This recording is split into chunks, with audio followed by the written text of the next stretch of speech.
विद्यार्थियों, विद्यालय परिवार के इस YouTube चैनल पर आपका हार्दिक स्वागत है।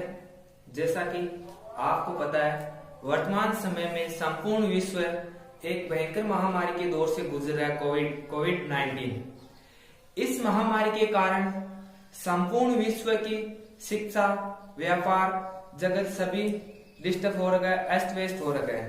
अतः इस महामारी के दौर में और लॉकडाउन के अंतर्गत हम घर पर रहकर ही इस महामारी से लड़ सकते हैं, क्योंकि बचाव ही उपाय है। अतः आज से हम इस विद्यालय के इस चैनल के माध्यम से एनसीईआरटी की कक्षा 10 एवं 12th की साइंस एवं मैथ्स की ऑनलाइन क्लासें लगाएंगे। आज हम कक्षा 10th के साइंस का टॉपिक प्रकाश के बारे में जानकारी प्राप्त करेंगे। प्रकाश यानी लाइट। तो प्रकाश क्या है? प्रकाश एक बाह्य भौतिकी राशि है जिसके द्वारा हम किसी भी वस्तु को देख सकते हैं। यानी किसी भी वस्तु को देखने के लिए प्रकाश अति आवश्यक है। प्रकाश स्वयं एक अदृश्य होता है, यानी प्रकाश को हम नहीं देख सकते। प्रकाश के द्वारा हम किसी वस्तु को देख सकते हैं, लेकिन प्रकाश को हम नहीं देख सकते। अतः प्रकाश एक बाह्य भौतिकी राशि है जिसके द्वारा हम किसी भी वस्तु को देख पाते हैं, तथा प्रकाश स्वयं एक अदृश्य होता है। प्रकाश की सामान्य जानकारी। प्रकाश एक ऊर्जा का रूप है जो हमारी दृष्टि संवेदना को उत्तेजित करके हमारे को किसी वस्तु को देखने में मदद करता है। यानी प्रकाश है वो एक ऊर्जा का ही रूप है। और ये हमारी दृष्टि संवेदना को उत्तेजित करता है।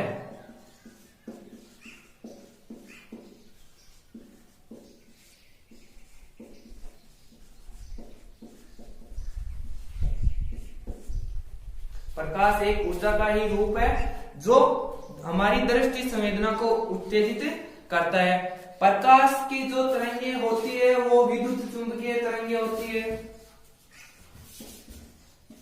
प्रकाश विद्युत चुंबकीय तरंगे होती है, तथा इन विद्युत चुंबकीय तरंगों की प्रकृति होती है वो अनुप्रस्थ प्रकार की होती है। प्रकृति होती है वो अनुप्रस्थ। अनुदैर्ध्य और अनुप्रस्थ दो प्रकार के होते हैं। तो जो विद्युत चुंबकीय तरंगे वो अनुप्रस्थ प्रकृति की होती है। अब प्रकाश को हम समझने के लिए प्रकाश के अनेक प्रकार के गुण हैं, जैसे प्रकाश का परावर्तन, अपवर्तन, व्यतिकरण, विवर्तन, फोटो इलेक्ट्रिक इफेक्ट, क्रॉम्पटन सिद्धांत। तो इन गुणों को समझने के लिए हमारे पास इनके सिद्धांत चाहिए। तो पहला सिद्धांत है विद्युत चुंबकीय तरंग सिद्धांत। विद्युत चुंबकीय तरंग सिद्धांत यानी प्रकाश की किरणें होती है वो विद्युत चुंबकीय तरंगे होती है। इनके आधार पर ही विद्युत चुंबकीय तरंग सिद्धांत है। विद्युत चुंबकीय तरंग सिद्धांत के द्वारा हम प्रकाश के कुछ गुणों की व्याख्या कर सकते हैं, जैसे प्रकाश का विवर्तन,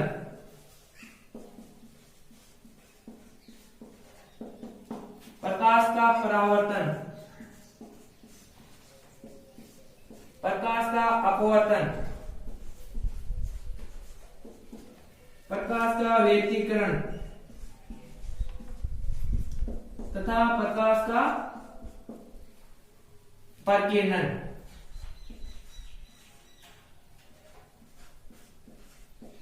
इन प्रकाश के जो ये गुण है इनकी व्याख्या हम प्रकाश तरंग सिद्धांत के द्वारा कर सकते हैं। लेकिन हमारे पास प्रकाश के दो और हैं गुण, प्रकाश विद्युत प्रभाव और पहला है प्रकाश विद्युत प्रभाव, फोटो इलेक्ट्रिक इफेक्ट, और दूसरा है क्रॉम्पटन सिद्धांत।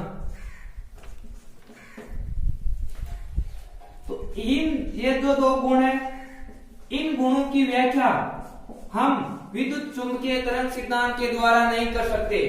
इन दोनों की व्याख्या करने के लिए हमारे पास आइंस्टीन द्वारा जो फोटोन सिद्धांत है उसकी जरूरत पड़ती है। वैज्ञानिक आइंस्टीन ने अपने फोटोन सिद्धांत के द्वारा इन दोनों गुणों की व्याख्या की। अब एक चीज समझते हैं कि जो विद्युत चुंबकीय तरंग सिद्धांत है वो उसका क्या मतलब है और जो आइंस्टीन का फोटोन सिद्धांत है उसका क्या अर्थ है। यानी प्रकाश के जो दो सिद्धांत है इनका क्या अर्थ है। पहला है विद्युत चुंबकीय तरंग सिद्धांत। इसका सीधा सा अर्थ है कि प्रकाश की गति होती है वो किस प्रकार होती है।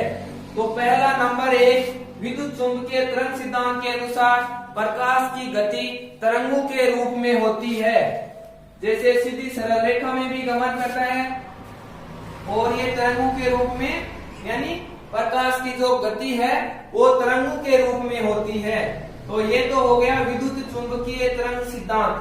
दूसरा, आइंस्टीन ने बताया कि प्रकाश का गमन या प्रकाश की गति छोटे छोटे बंडलों या पैकेट के अंतर्गत भी होती है। जैसे छोटे छोटे पैकेट्स इस प्रकार, तो प्रकाश की गति है वो पैकेट्स में भी होती है। तो ये हो गया आपका फोटोन सिद्धांत। फोटोन सिद्धांत के अनुसार प्रकाश की गति छोटे छोटे पैकेट्स के अंतर्गत होती है तथा विद्युत चुंबकीय तरंग सिद्धांत के अनुसार प्रकाश की गति सरल रेखीय गति में तरंगों के रूप में होती है। अब इस प्रकार इन दोनों सिद्धांतों के आधार पर वैज्ञानिक डी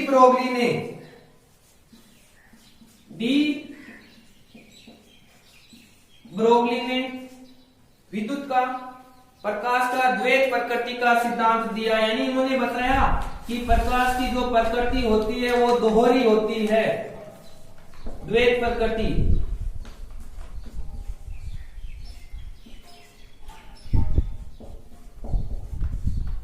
कौन कौन सी? पहली वेव और दूसरी पैकेट्स, यानी तरंग और पैकेट्स बंडल दोनों प्रकार की होती है। इसे हम डी ब्रोगली का द्वैतवाद का सिद्धांत भी कहते हैं। अब हम प्रकाश के वेग की गणना, यानी अब प्रकाश की गति हो रही है वो तरंगों के रूप में हो रही है, वेव्स के अंतर्गत हो रही है। तो प्रकाश की जो वेग की गति है, सर्वप्रथम प्रकाश का वेग का मापन, प्रकाश के वेग का मापन सर्वप्रथम रोमर ने किया था। प्रकाश के वेग का मापन सर्वप्रथम वैज्ञानिक रोमर ने किया था। प्रकाश की सर्वाधिक चाल जो होती है वो निर्वात में होती है, निर्वात में सर्वाधिक,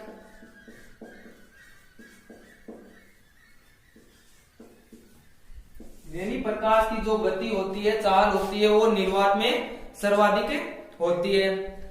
अब प्रकाश का सबसे बड़ा स्रोत क्या है?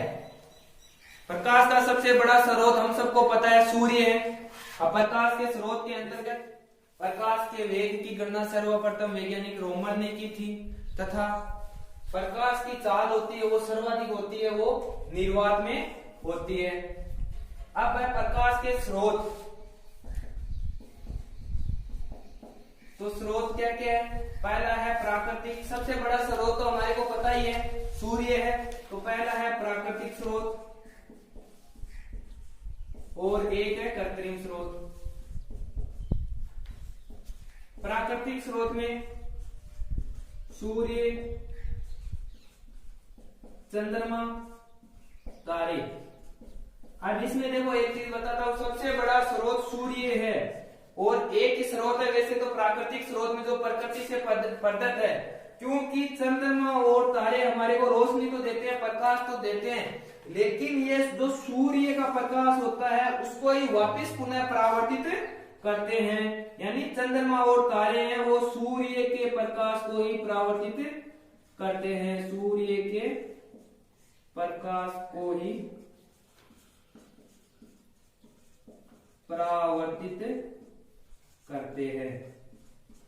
तो इस प्रकार प्राकृतिक स्रोत एक ही है सूर्य, इसके साथ में चंद्रमा और तारे हैं, तो ये हमारे को सूर्य के प्रकाश को ही पुनः परावर्तित करते हैं। कृत्रिम स्रोत में तो मोमबत्ती, लालटेन जो भी हम यूज में करते हैं, हम जो मानव ने बनाए हैं वो कृत्रिम स्रोत हो गए, CFL, LED इत्यादि।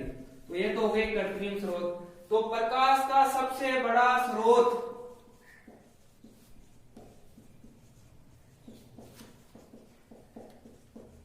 क्या है? सूर्य। यहां देखने की बात है, सूर्य से पृथ्वी तक, सूर्य से पृथ्वी तक प्रकाश को आने में लगा समय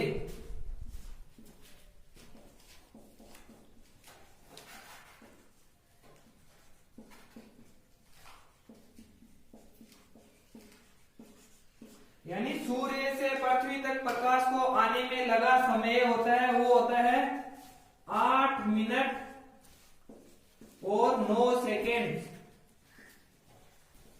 नोट कर लेना, याद कर लेना। सूर्य से पृथ्वी तक प्रकाश को आने में लगा समय होता है 8 मिनट और 9 सेकेंड तथा चंद्रमा से परावर्तित प्रकाश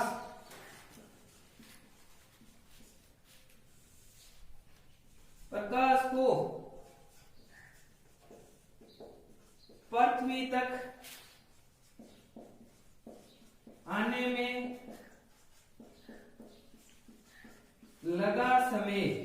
एक चीज देखो, चंद्रमा से जो परावर्तित प्रकाश होता है, यानी सूर्य से चंद्रमा पर जाता है प्रकाश, वहां से पुनः टकराकर वापिस पृथ्वी पर आता है, यानी परावर्तित प्रकाश होता है, वो चंद्रमा से पृथ्वी तक पहुंचता है, उसको जो समय लगता है वो होता है 1 मिनट और 28 सेकेंड।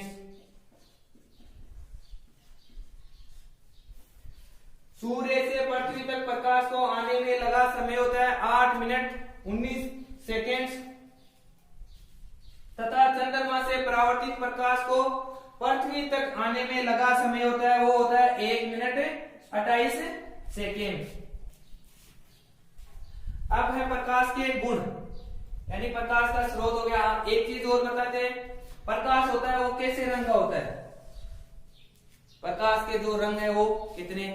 तो प्रकाश सभी रंगों से मिलकर बना होता है। किसी भी वस्तु को जो जिसका रंग होता है उसको वो जो परावर्तित कर देता है, उस रंग की हमारे को वस्तु दिखाई देती है। सबसे पहले सफेद वस्तु होती है, ये सफेद दिखाई देती है, इसका मतलब है वो सभी रंगों का उत्सर्जन कर रही है, यानी परावर्तित कर रही है। दूसरी होती है काला रंग या काली वस्तु, तो ये सभी रंगों का अवशोषण करती है।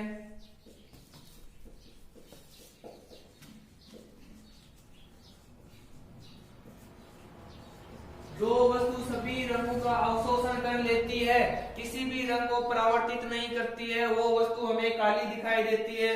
इसके बाद में जो हमारे को जिस भी रंग की वस्तु दिखाई देती है वह वस्तु उस रंग को परावर्तित कर देती है, बाकी सभी रंगों का अवशोषण कर लेती है। अब हम पढ़ रहे हैं प्रकाश के गुण। प्रकाश के कितने गुण हैं? प्रकाश के गुण, पहला है प्रकाश का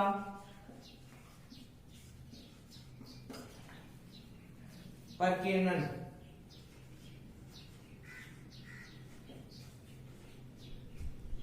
आप सभी को पता है प्रकाश के प्रकीर्णन के बारे में सबसे पहले किसने बताया था? हमारे भारत के महान वैज्ञानिक CV Raman, doctor CV Raman ने बताया था। चंद्रशेखर वेंकट रमन, जिन्होंने रमन प्रभाव दिया था।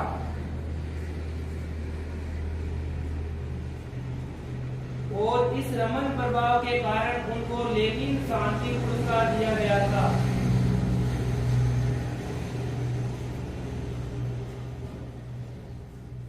यानी हमारे भारत के वैज्ञानिक डॉक्टर सीवी रमन जी ने रमन प्रभाव दिया जो प्रकाश के प्रकीर्णन पर आधारित है, और इस रमन प्रभाव के कारण उन्होंने लेनिन शांति पुरस्कार प्रदान किया गया था। अब प्रकाश का प्रकीर्णन क्या होता है?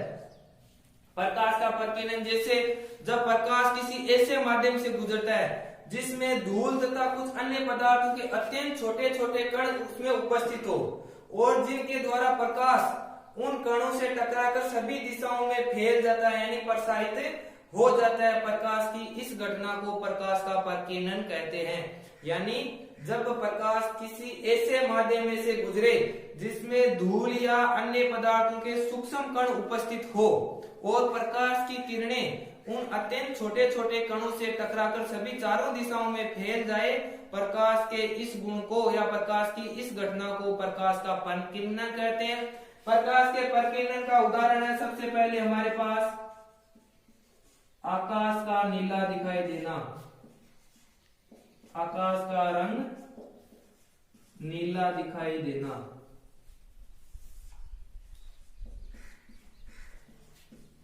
ये हो गया प्रकीर्णन का उदाहरण।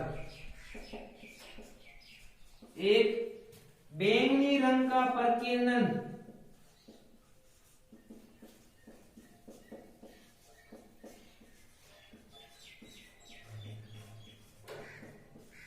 सबसे अधिक यानी बैंगनी रंग का प्रकीर्णन होता है वो सबसे अधिक होता है, तथा लाल रंग का